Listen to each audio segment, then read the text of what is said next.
Vladivostok in eastern Russia. 10,000 kilometers from Moscow, the city was founded as a naval base in the mid-19th century. It soon became Russia's biggest seaport, gateway to the Pacific Ocean.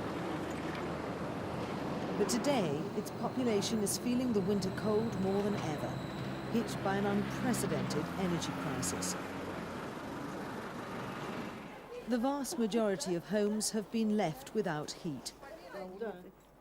Anna Baturina surveys the Arctic conditions outside. Inside, the temperature is below freezing.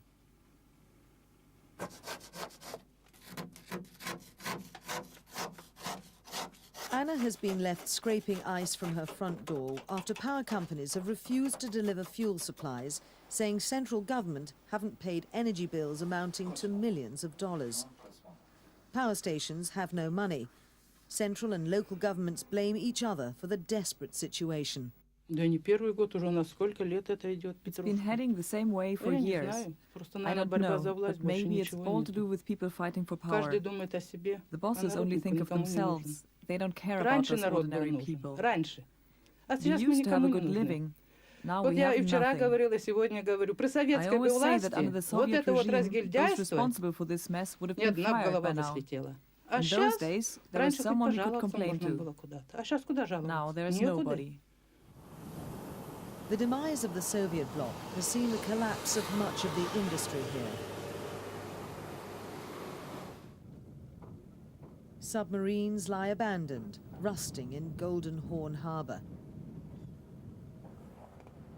The once proud Russian Navy has been beset by cutbacks. There's no money to keep the fleet running.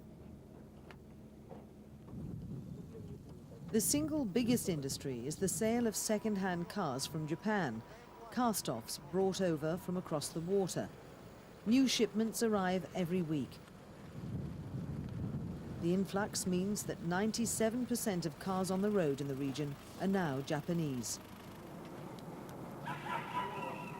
Coal mining, once the backbone of this economy, has ground to a halt. Machines lie in disrepair. Tens of thousands of miners are unemployed.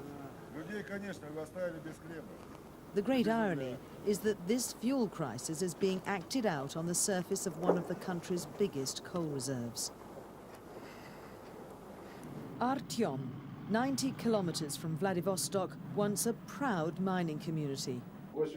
Today, residents stare out through windows covered in ice.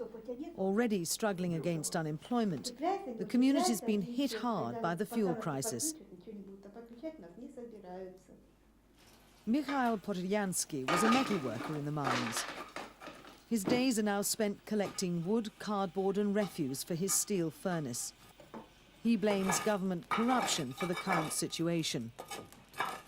About 3 or 4 years ago, it was not warm. 2-3-4 года But let's назад. say it Оно was не слишком-то bearable. было и тепло, но, как It was about говорится, 15 сносно. degrees Там, в Celsius. квартире 17, But now it's only 18, about 16, +5. 15 градусов. Это терпимо And для it's человека. absolutely Но unbearable. если когда уже 5 градусов, это уже It's невыносимо, pointless. конечно.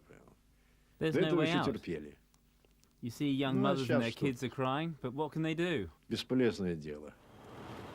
Nearby Uglovoy Hospital, like many others, is struggling to continue operating. While young mothers bring in children made sick by the constant cold, staff are fighting to keep the hospital operating. Most of the doctors at this emergency meeting haven't been paid for over 7 months.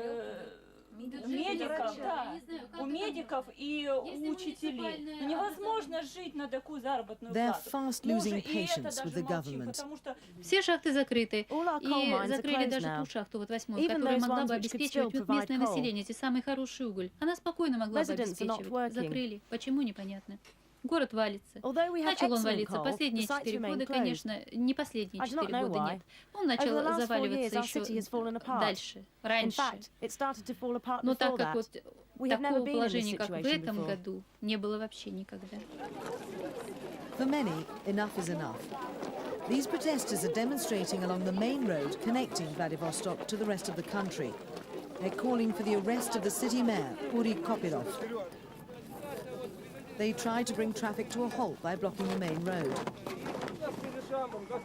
Мне на угольную ребенка после бассейна забрать! Tempers run high. Arguments become heated. Да не наглее, чем ты! Да? Ты не ты мне! Я тебе мать! Authorities are trying to calm the situation by assuring protesters of a quick solution. But local committees say mere assurances are not enough. They want action and threaten more demonstrations.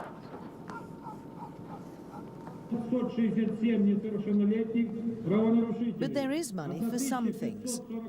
In Vladivostok Square, local police gather to receive Good Service Awards from City Mayor Kopylov. This force is part of a new high-profile police presence that's increased threefold in 1 year. Kopylov has come under increasing attacks from Moscow, accused of not doing enough to solve the current crisis. The mayor counters that the Kremlin is to blame for withholding more than $60 million it owes the region. He also claims he's the victim of a media conspiracy. Но мы стараемся, чтобы вот эти силы, которым радостно от того, что кому-то плохо, заказным ребятам, которые, вы не поверите, вы даже не знаете, вот как оцениться сегодня. Вроде люди безденежные, а издают свои газеты, держат свои программы, держат каналы, и в этих газетах, и на этих каналах раздается истерия, коллапс, катастрофа и так далее. Я задаю вопрос, за какие деньги вы вообще существуете? Ну, если коллапс, ну отдай нам эти деньги, мы в мазут превратим и все сделаем. On the outskirts of the city, the construction of new houses belonging to Kopylov and other local authority bosses goes on apace, while elsewhere it's a different story. Heating is beginning to break down because of burst pipes in the freezing ground. Kopylov claims not to have the money or equipment to repair them. As a result, hot water is spilling into the ground.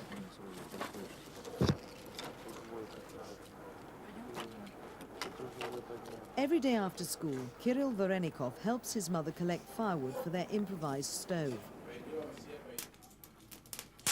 But staying warm can be dangerous. Carbon monoxide poisoning has already killed 2 young girls in this village.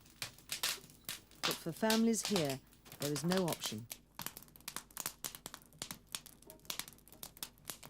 Думаем, вот мы поставили печку буржуйку, чтобы было тепло. Спим мы только с сестрой тут, а мама с папой в зале. Там тоже тепло. Когда мы ее топим, мы открываем все двери, чтобы отапливалось. Кроме комнаты, 2 комнат. The extreme cold can still be fun for some. But for most, it's deadly serious. Moscow insists that the energy crisis is being dealt with as a matter of urgency, and it's allocated $10 million to this end. But with temperatures set to plummet further, the heat is on to find a solution.